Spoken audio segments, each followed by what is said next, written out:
שלום. שלום, שלום. רצינו לאחל לך גמר חתימה טובה, עידו.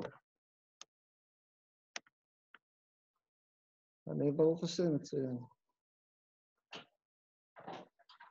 תראה פלאות.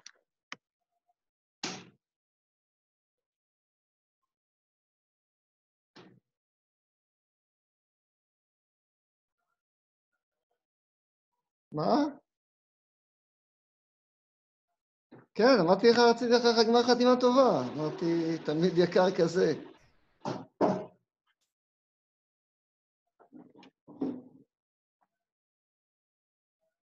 טוב. מה?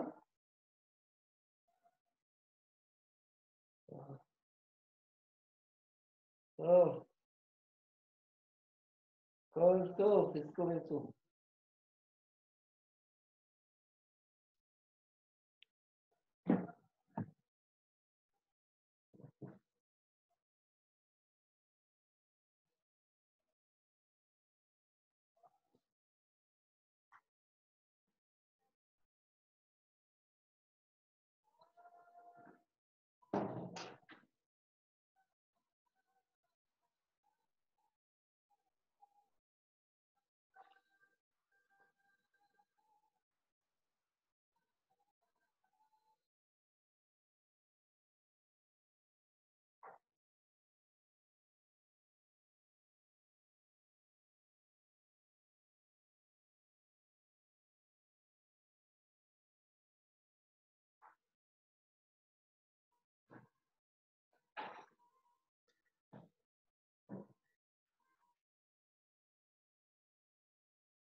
מה לי?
ערב טוב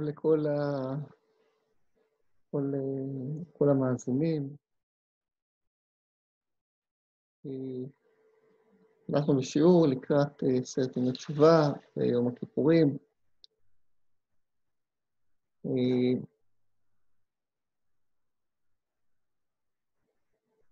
פרשת ניצבים קראנו, יש פסוק, ומל השם את לבבך. מה זאת מילת הלב? ישנו פסוק ביחזקאל, שקצת שופך אור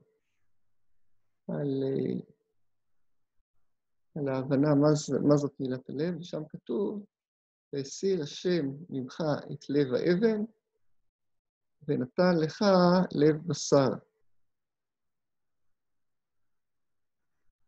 לב האבן יהפוך ללב בשר. מה זה לב אבן ומה זה לב בשר? בספר שמואל א' אנחנו מוצאים את הסיפור של נבל הכרמלי. דוד המלך שמר על צאן נבל וביקש ממנו תשלום על השמירה, ונבל סירב שלם לו, ואז דוד החליט שמגיע לו עונש, לפגוע בו, ואז אביגיל היא משלמת לדוד את החוב של בעל הנבל, ואז אביגיל מספרת לו על כך, ואז כתוב שנבל וימות ליבו ויהי לאבן. הלב נעשה לב אבן. לב אבן, מה המיוחד של נבל הכרמלי? זה צרות עין. הוא מרגיש לא טוב שמישהו אחר טוב לו.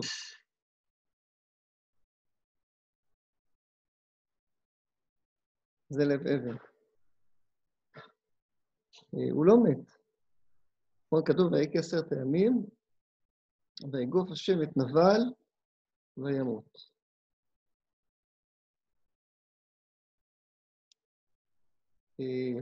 הקדוש ברוך הוא נתן לו את 10 ימי תשובה, כדי שהלב האבן יהפוך ללב בשר. השאלה, מה זה לב בשר?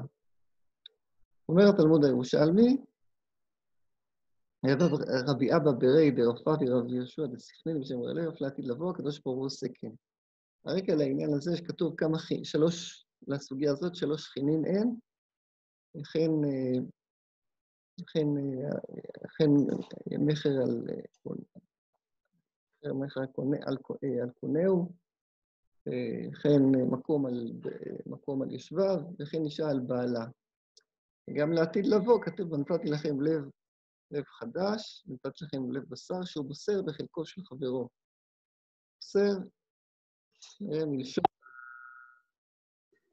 בוסר, מלשון בשורה. כלומר, אם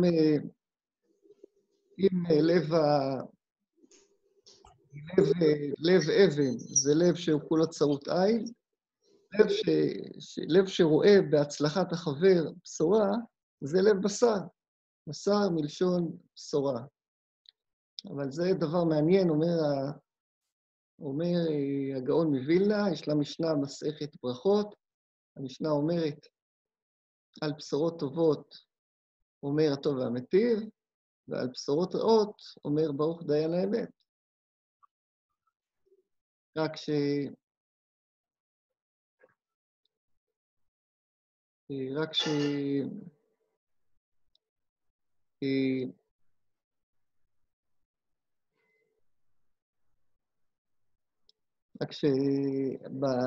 שבתלמוד הירושלמי יש נוסח אחר למשנה, כתוב על בשורות טובות, אומר הטוב והמיטיב, ועל שמועות רעות אומר ברוך דיין האמת. אומר הגאון מווילנה, על סמך הדיוק הזה, יש הבדל בין בשורות ובין שמועות. בשורות יש עניין לבשר, שמועות אין עניין לבשר. ולכן לכן איך אדם יודע על דברים רעים? בגלל שזה בגדר שמועות, כשהוא מגיע אליו. אבל יש עניין לבשר, בשורות.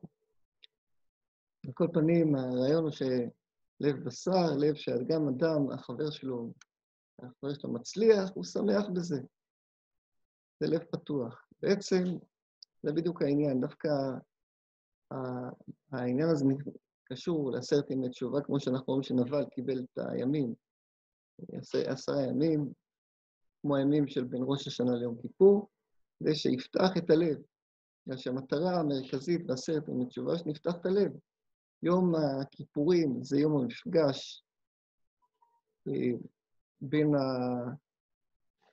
הקדוש ברוך הוא ועם ישראל. עם ישראל צריך להיות במיטבו. מיטבו זה הכוונה, כמו שחז"ל אומרים, ישראל ביישנים, רחמנים, גומלי חסדים. צריכים להגיע, לפתוח את הלב. פתיחת הלב זה העיקר, אנחנו רואים גם לפני יום כיפור, וכשם סליחה, עם ישראל ביישנים, רחמנים. עם ישראל צריך להגיע ליום הכיפור במיטבו, שהתכונות המיוחדות שלו יוצאות אל הפועל, ואולי גם בהמשך נראה נציין עוד דבר שנוגע לנושא הזה. אחרי שדיברנו על 10 ימי תשובה, תכף נראה, הדברים קשורים גם ליום הכיפורים. אני רוצה שני דברים ששייכים ליום הכיפורים עצמו, ואחרי זה נגיע גם להפטרה של מנחה, הפטרת יונה, ונסביר למה אנחנו קוראים באמת את הפטרת יונה ביום הכיפורים. אנחנו יודעים שביום הכיפורים מדגישים את מצוות שבין אדם לחברו. אין יום הכיפורים מכפר עד שירצה את חברו. הנושא בין אדם לחברו תופס מקום חשוב.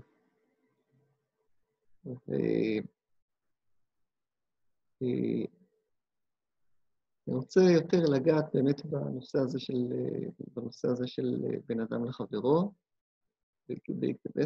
לגעת בסוגיה שמופיעה במסכת יומא. הגמרא בתלמוד הבבלי דנה בשאלה, האם אדם שחוזר בתשובה, צריך לחזור בתשובה בינו לבין עצמו, או שהוא חוזר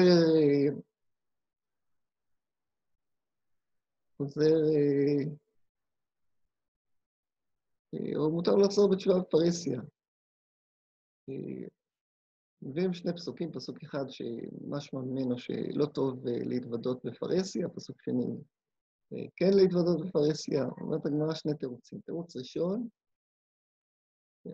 ראשון, בחטא, שמדובר בחטא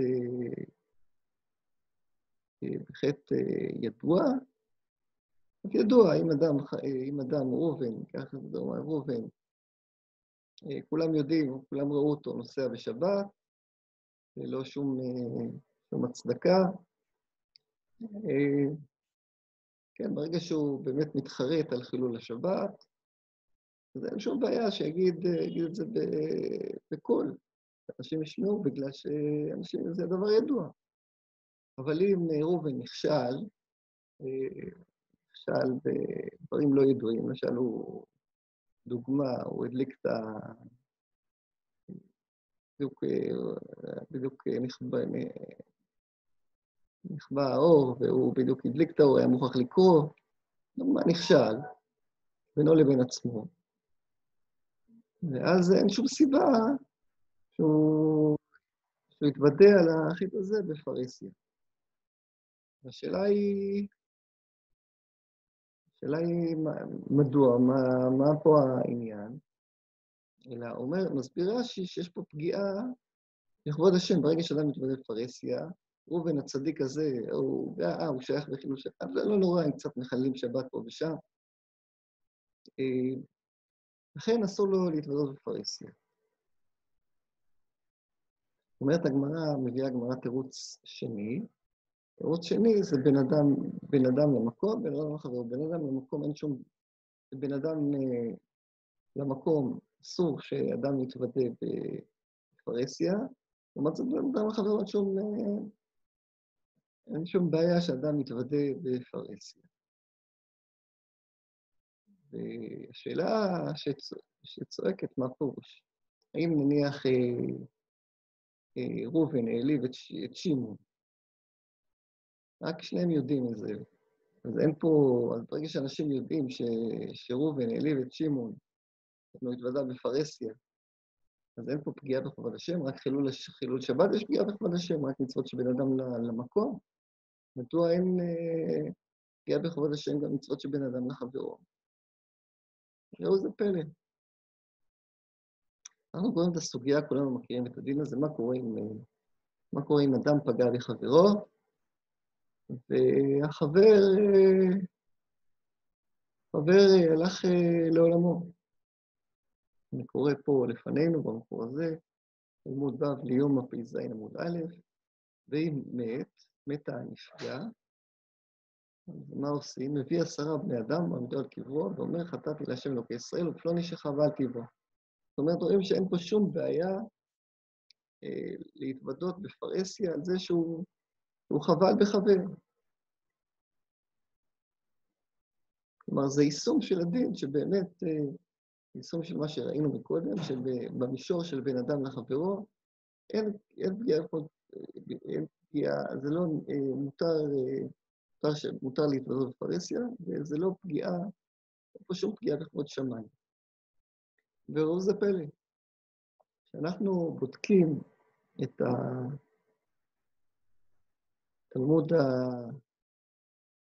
התלמוד הירושלמי,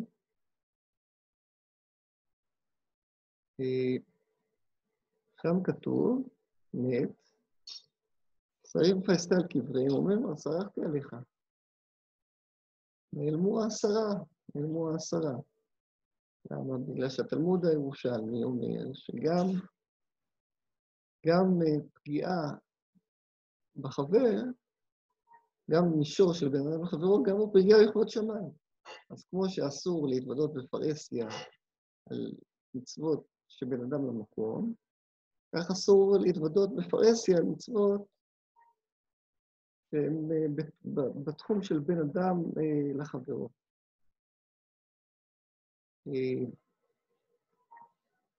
מה ההסבר לזה? ההסבר הוא פשוט. במציאות של גלות, עשינו דיכוטומיה בין המישור של בן אדם למקום, זה דתי, אדם מגדיר את עצמו דתי. ויש את המישור של בן אחרו, זה המישור האזרחי. המישור האזרחי בעצם משותף לכולם. מה אנחנו עושים בזה? פשוט ברגע שאתה עושה את הדיכוטומיה, אתה פוגע בכבודה של תורה, בגלל שתורת ישראל, ברוך השם, היא כוללת כל. כוללת מצוות של בן אדם למקום, מצוות של בן אדם לחברו, מצוות של בן אדם למידתו, מצוות של בן אדם לעמו.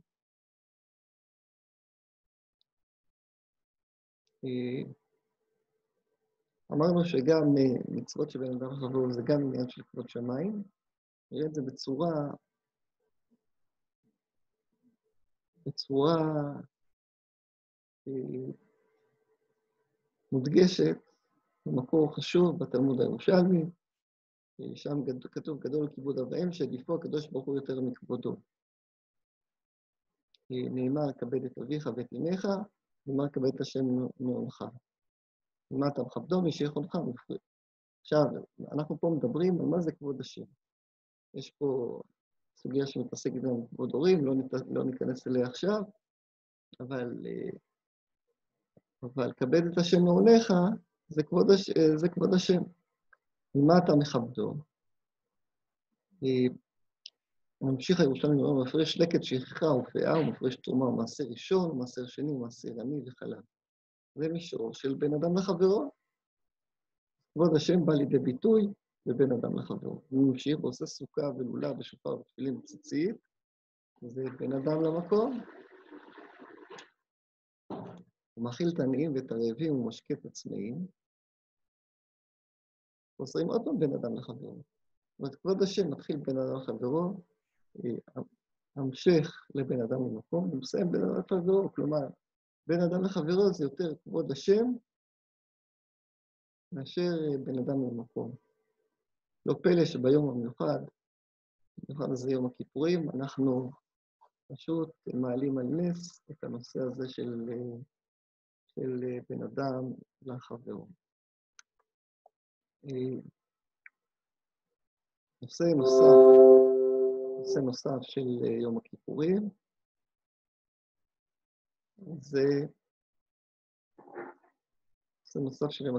זה הנושא של שמירת הבריאות והנפש. תלמוד הירושלמי מאוד מחמיר בנושא של שמירת הבריאות והנפש.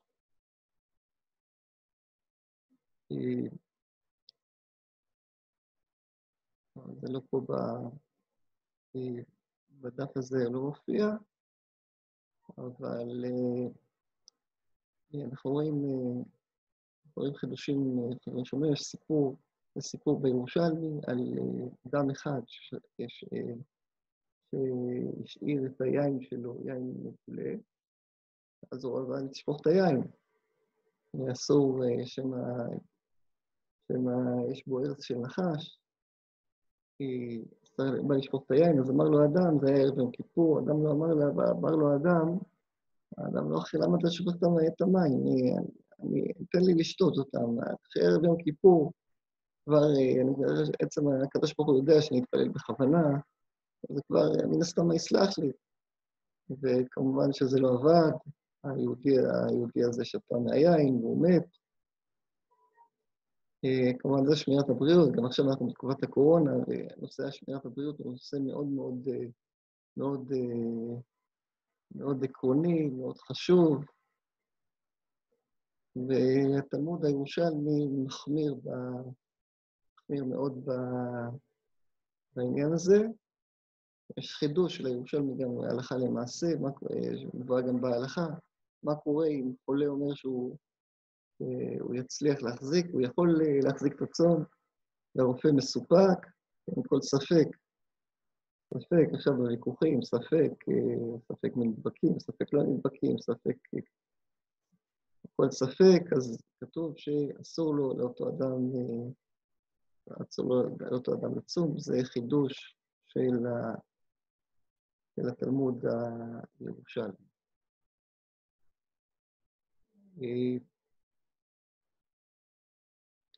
מכאן אני רוצה לעבור לנושא של הפטרת יונה. מדוע אנחנו קוראים את יונה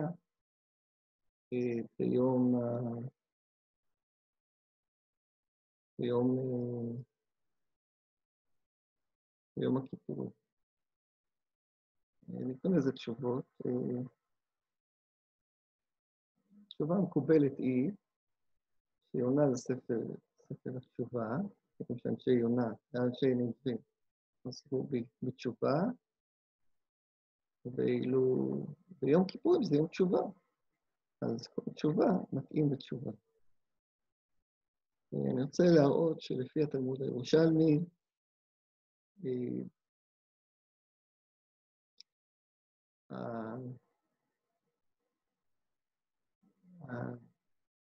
ההסבר הזה איננו נכון.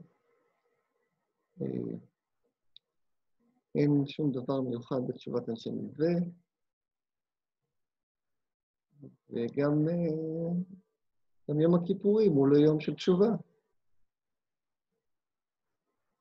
לכאורה מוזר, אבל נתחיל לעגן את הדברים.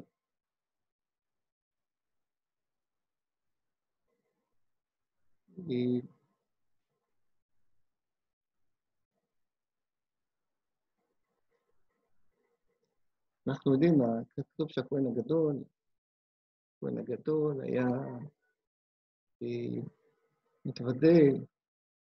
מתוודה על העוונות שלו, על העוונות של הכהנים, ואחרי זה עוונות של עם ישראל. וכן, על השעיר המשתלח ומתוודה על עוונות עם ישראל, והוא אומר, חטאו, המשנה אומרת, המשנה בפרק 6, אומרת שהכהן הגדול אומר, חטאו אבו פשעו לפניך עמך בית ישראל, אנא השם כפר נא. מיד התלמוד הירושלמי מביא ברייתא, תני בר כפרה, אבו פשעו חטאו, אנא השם כפר נא. כן, השמיט בר כפרה, השמיט התלמוד הירושלמי את עמך בית ישראל. שלא להזכיר גאולה של ישראל, יום כיפורים זה יום המפגש של הקדוש ברוך הוא ועם ישראל. בכלל אסור לקטרג על עם ישראל, יש לנו את איגרת קידוש השם, שם כתוב שגדולי ישראל, אליהו הנביא, ישעיהו הנביא, משה רבינו, הם קטרגו על עם ישראל, נענשו על זה. בטח לא ביום כיפור לקטרג על עם ישראל, אז כולנו יודעים על מה מדברים, אבל לא אומרים את השם במפורש.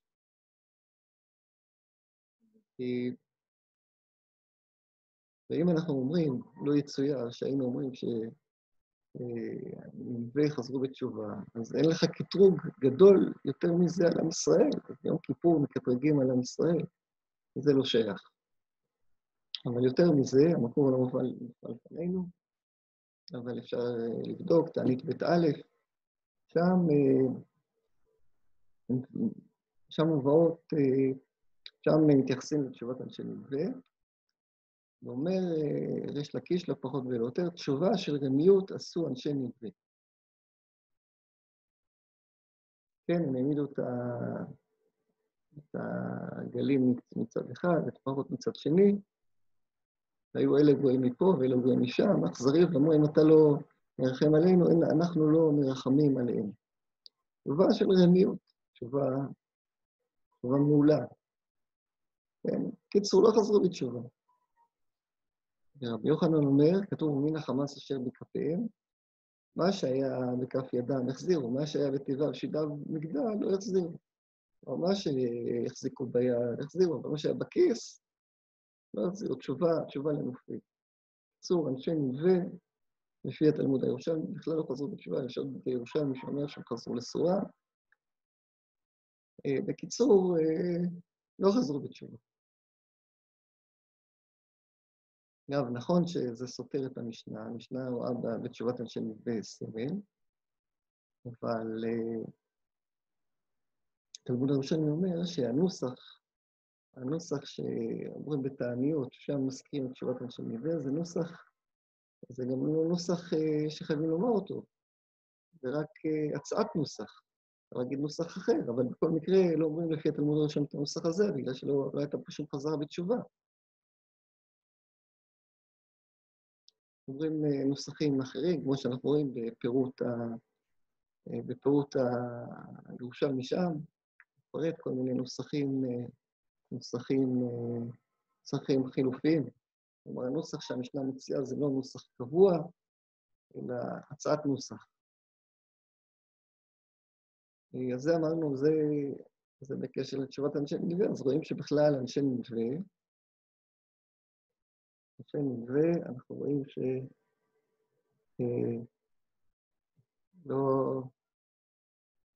הם בכלל לא חזרו בתשובה, אין פה תשובה. אבל מה שיותר חשוב זה האם יום הכיפורים זה יום של תשובה. אז ראו איזה פלא.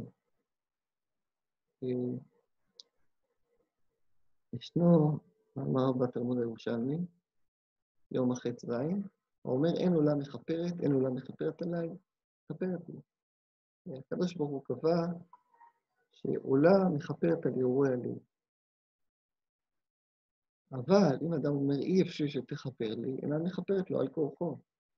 כלומר, הוא יכול לחצוץ בינו לבין האפשרות של הכפרה.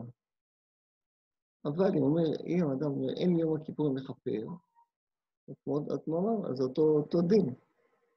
מכפרת לי. אדם אומר, אי אפשר שיכפר לי. נכון שיום הכיפור מכפר, אבל אני לא רוצה שיום הכיפור מכפר לי. מכפר הוא לא על כורחו.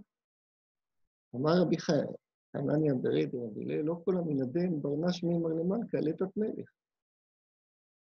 זה כמו שאדם אומר, אתה לא מלך. אם אני אומר שזה לא יכפר לי, אומר לאדם אתה לא מלך. זה לא, אין איזושהי משמעות. זאת אומרת, אתה לא מלך ואני לא בן מלך. האם יהודי יכול לומר על עצמו שהוא לא בן מלך? כדי להבין את הדברים האלה יותר, נראה פה שני מאמרים שקשורים, נדמה לי שדיברנו עליהם גם בראש השנה. יש פה שני מאמרים חשובים. מאמר אחד ידוע, ראש השנה אמרנו עם שמחה, אמר רבי סימון, כתיב מגוי גדול שלא חוקים משפיעים צדיקים. רבי חמא ברבי חנינא ורבי יושע אחד אמר, זו אומה כאומה הזאת. ונוהג שבעולם מדמדה של הדין לובש שחורים, כתב שחורים גרל זקנו, שאינו יודע איך דינו יוצא. אבל ישראל אינו כן. ללובשים לבנים, מתעטפים לבנים, כתב זקנם, אוכלים, שותים ושמחים, יודעים שהקדוש ברוך הוא עושה להם ניסים. כלומר, את עם ישראל תמיד הקדוש ברוך הוא דן לכף זכות. ולכן גם העצה היא הוצאה, כל יהודי להתקשר לעם ישראל, וממילא הוא ינצל. מה פירוש שהקדוש ברוך הוא דן את עם ישראל תמיד לכף זכות? מה זה לא כל כך מובן. נראה את המאמר השני. אמר רבי לוי, והוא ישפוט תבל בצדק ידין לאומים במישרים. כן, פסוק בתהילים. הקדוש ברוך הוא דן בישראל ביום בשעה שאין עסוקים במצוות, ואת אומות העולם בלילה בשעה שהם מטלים מן העבירות. קודם כל, אנחנו רואים שהקדוש ברוך הוא לא רוצה בחורבן העולם. יכול להיות שזה מסביר את סוף ספר יונה. הקדוש ברוך הוא אומר ליונה שהוא לא יכול להחריב את נדבה. שם יש אנשים שלא יודעים בין ימינם לשמאלם. על כל פנים, ישפוט תבל בצדק, הקדוש ברוך הוא שופט את עם ישראל, עם ישראל נקרא תבל, בגלל שהוא לב התבל, מרכז התבל, אבל איך הוא בצדק? מה זה בצדק? בצדק בשעה שהוא במיטבו, זה נקרא צדק. צדק, אני יודע, משפט, יש חובות, זכויות, עושים את הסך הכל. זה צדק. מתברר שיום הדין, מה שאנחנו קוראים יום הדין, התלמוד הירושלמי מסתכל על זה בעין אחרת מאשר את ההודעה הפשוטה. התודעה הפשוטה, ראש השנה זה יום שכולו מלא יראה, הקדוש ברוך הוא עושה סדר בעולם. כאילו הקדוש ברוך הוא זה סדרן, שמה שהוא רוצה לדאוג זה למשמעת. כמובן חשוב לשמור על משמעת, זה פשוט. אבל ברור שהקדוש ברוך הוא רוצה לתקן את העולם, הוא רוצה להטיב את העולם, לכן הוא בחר עם. בחר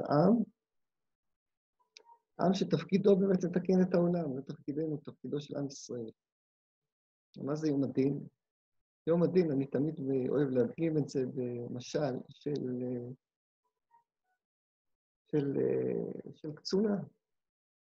הקדוש ברוך הוא בראש השנה, בין ראש השנה ויום הכיפורים, מצביע עלינו ואומר, יש לכם נתוני קצונה, אני נותן לכם דרגות, ואתם, יש לכם תפקיד לתקן את העולם. לקחת אחריות, יש הבדל בין חייל פשוט לבין קצין, לבין מפקד. מפקד יש לו אחריות, חייל יכול להיות ראש קטן. מפקד חייב, יש לו אחריות על כל סובב. במילא הוא מתנהג בצורה טובה, בצורה נכונה יותר, בצורה טובה יותר. כמובן שישנם קצינים שלא עושים את תפקידם, אבל זה לא משנה, עם ישראל יש לו תפקיד, בין אם הוא רוצה, בין אם הוא לא רוצה. הוא לא יכול להגיד, הוא לא בן מלך. הוא בן מלך, זאת אומרת, יום הכיפורים בעצם יום הסגולה. הקדוש ברוך הוא בעצם, הקדוש ברוך הוא בא ומצביע עלינו, ואומר, אתם, יש לכם נתוני קצונה. אתם תפקידכם לתקן את העולם, אם אתם רוצים, ואם אתם לא רוצים. זה תפקידכם, זה עניינכם. כל שנה הקדוש ברוך הוא מזכיר לנו את הדבר הזה חדש, בגלל שכמו שאמרנו, המטרה של עם ישראל, המטרה של הקדוש ברוך הוא היא תיקון העולם, על ידי עם ישראל. לכן, תמיד מצביעים על סגולת ישראל. יום הכיפורים זה יום, עיצומו של יום מכפר. איך אפשר להבין מה זה עיצומו של יום מכפר? זה בדיוק העניין. הקדוש ברוך הוא אומר, אתם בני מלכים. רוצים, לא רוצים, זה לא עניין שלכם. אני מיניתי אתכם להיות בני מלכים. להיות בני מלכים, בכל מקרה, אני מיניתי אתכם לתקן את העולם.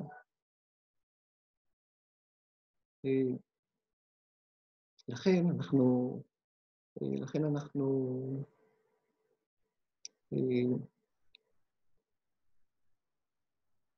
כן, במחלוקת המפורסמת, עם גאולה תלויה בתשובה, גאולה אינה תלויה בתשובה, כן, שהתלמוד הירושלמי, כמו שאמר הרב צבי יהודה, מחדד את העניין, כתוב שם, הסתליק רבי אליעזר אומר גאולה תלויה בתשובה. ושם אומר גאולה אינה תלויה בתשובה. בתלמוד הבבלי כתוב אישתיק. כלומר, גם התלמוד הבבלי אומר שהלכה כמו רבי יהושע, שגאולה אינה תלויה בתשובה. אבל בתלמוד הירושלמי הדברים הרבה יותר חריפים, שם כתוב הסתליק רבי אליעזר. ברור שההלכה היא כמו רבי יהושע. השאלה היא, עוד פעם, השאלה לא מובנת. מה פירוש גאולה? גאולה אינה תלויה בתשובה, וכל המטרה של הגאולה זה התשובה. מה זה גאולה אינה תלויה בתשובה? גם אנחנו רואים בסליחות, אנחנו אומרים שובה אליי כי גאלתיך. אז זה הנושא של גאולה אינה תלויה בתשובה. אז זה בדיוק העניין. העניין ברגע שעם ישראל מבין שהוא בן מלך, מבין שהוא קצין, מבין את האחריות שמוטלת עליו, ממילא אנחנו בטוחים שזאת הדרך שנגיע לתשובה הרבה הרבה יותר גדולה, תשובה של כוחות רצון, תשובה של שמחה. למשל, למה הדבר דומה? ניקח מורה בכיתה, ילד שובר, עושה מעשה שובבות. המורה הראשון אומר, תפסיק כבר להתנהג כמו פרחח, מה אתה עושה, מה אתה לא עושה, מה אתה עושה, כל הזמן הוא בוער בו. מורה שני אומר, לא, תראה, נכון שאתה עושה פה מעשה שובבות, נכון, לא כל כך מתאים, אבל תראה, אני כבר מורה 40 שנה, אני מזהה בך, תראה, אני חותם לך פה, אתה תהיה, שתגדל, אתה תהיה הרב הראשי של ישראל, אתה תהיה ראש הממשלה, אתה תהיה רמטכ"ל. הרב, אבל מה אני חותם לך פה. איזה סיכוי יש שבאמת יצמח משהו מהתלמיד השובב הזה.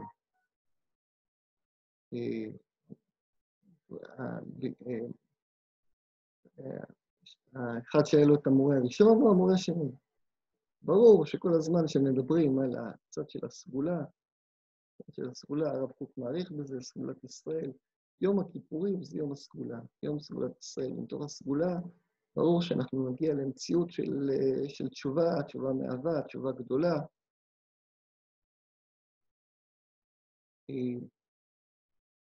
מעניין, השאלה מעניינת היא, במחלוקת הזאת בין רבי אליעזר ורבי יהושע, כן, גאולה תלויה בתשובה או גאולה אינה תלויה בתשובה, מה סובר יונה הנביא?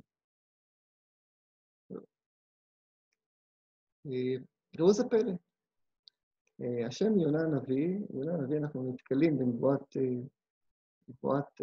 יונה, בספר מלכים ב', שם כתוב שהיה מלך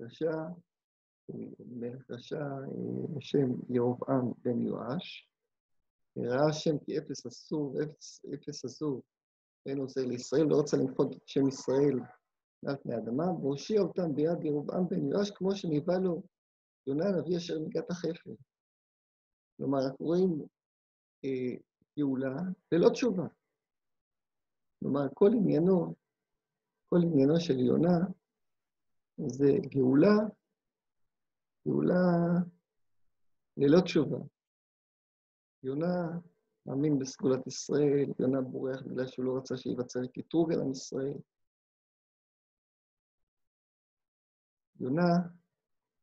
יונה זה בעצם, אם אם נסביר את הדברים יותר, הגאון מווילנה מסביר שיונה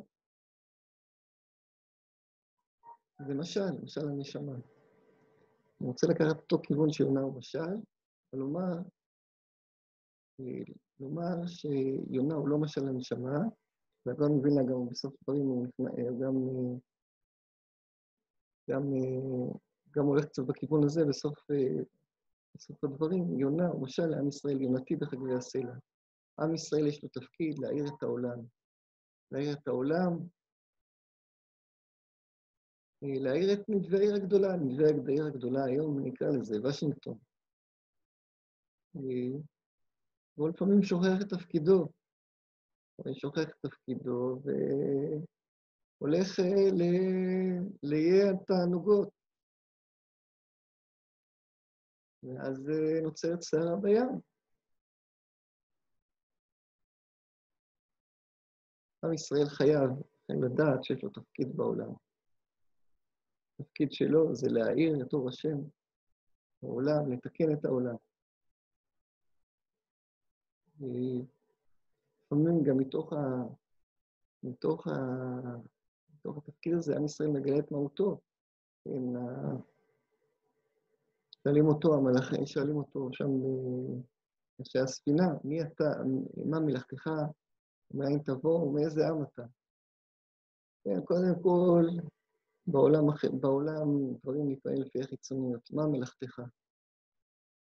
אבל פתאום היהודי נזכר שהדבר המרכזי זה עצם זה שהוא יהודי. כן, עברי אנוכי. עם ישראל לפעמים מתוך החיפושים האלו הוא מגלה את מהותו. כדאי להסתכל על ספר יונה בתוך המבט הזה, ואז מגלים דברים מאוד מעניינים בתוך הספר.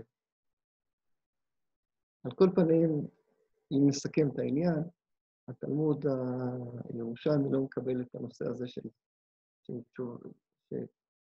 תשובת אנשי נלווה, ומין יום הכיפורים של תשובה, שקודם כל הייתה תשובה בכלל של אנשי נלווה, ויום הכיפורים הוא יום של סגולה. יום שבו הקדוש ברוך הוא אומר לעם ישראל, שהוא בן מלך.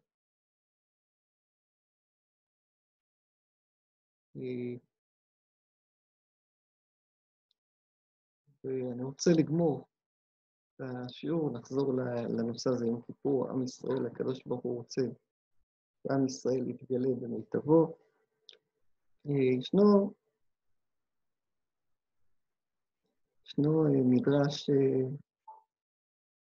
מדרש מפורסם על רבי תנחומא. כתוב בימי רבי תנחומא, הייתה עצירת גשמים. אמרו לו אנשי הקהילה לרבי תנחומא, הרב יגזור תענית. אמר להם רבי תנחומא, אין צורך. טוב, חלף הזמן, עדיין עצירת הגשמים ממשיכה, הרב יגזור תענית. טוב, גזר רבי תנחומא תענית, ולא ירדו גשמים. טוב, אחרי כמה ימים ניגשים לרבי תנחומא, הרב, מה עושים? אין גשמים. אמר להם רבי תנחומא, אם אתם שומעים לי, תיתנו צדקה.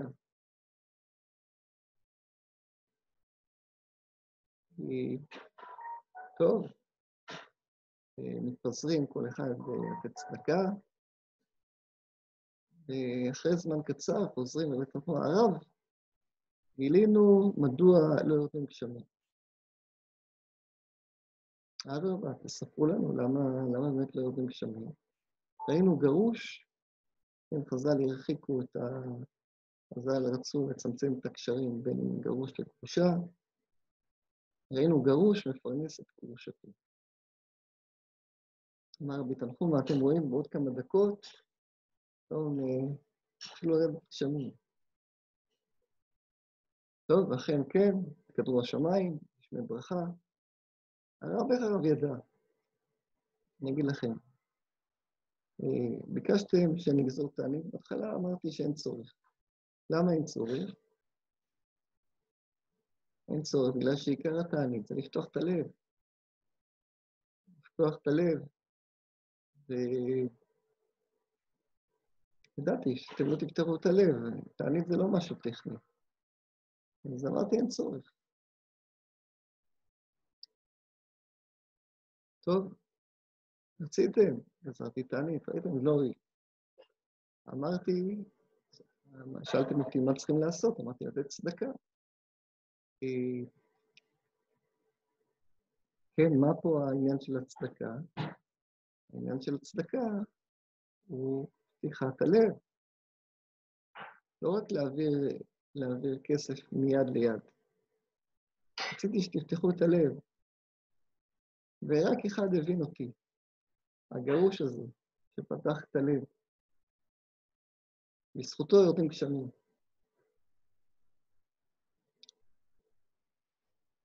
כן, יום הכיפורים הוא יום צום. יש אנשים חושבים שהעיקר זה הצום. כמובן, כתוב בתורה צריכים לצום, אבל כבר ישעיהו הנביא לימד אותנו. אמר רבי אלעזר, אני קורא בתלמוד ירושלמי, כזה יהיה צום יבחרהו אלא יומנות אדם נפשו. אין זה צום שאני חפץ בו. איזה צום שאני חפץ בו? לא, זה צום יבחרהו, פתוח הרצובות רשע. תראה הקדוש מותר, לא פרוס לרעב לחמך, ועניים מרודים תביא בית. מה כתיב בתרי, אז תקרא והשם יעני. המטרה של הצום זה פתיחת הלב, כמו שאמרנו, צריכים להגיע ליום הכיפורים, עם ישראל במיטבו, וגם ביום הכיפורים עם ישראל צריך לפתוח את הלב, להפוך את הלב אבן, ומבטחה שבעזרת השם יהיה לב בשר לכולם, אבל גם אנחנו צריכים לעשות את המאמצים, לפתוח את הלב של האבן,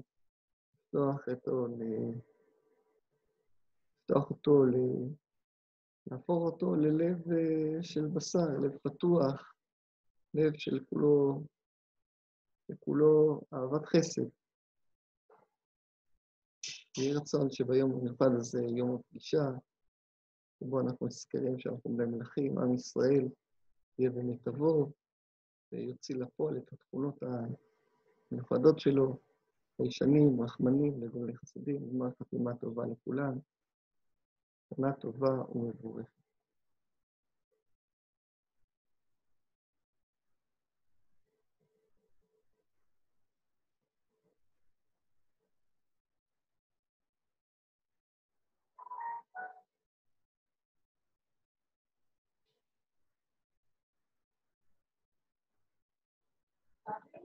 כן.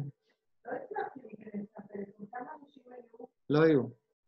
מה לא? ממש. אתה יודע למה? למה? יש היום מלא אירועים, מלא.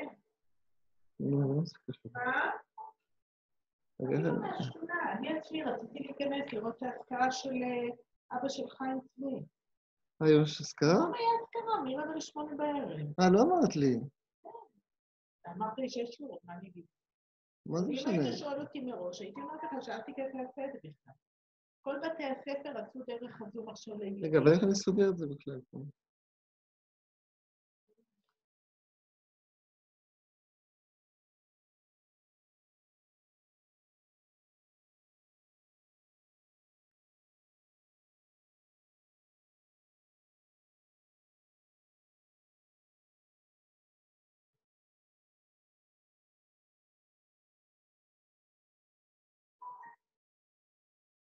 אבל איך אני עושה אין? איך אני עושה אין? קצור צריך להיות כתוב אין, שאני יכול להקליט את זה, שאני יכול...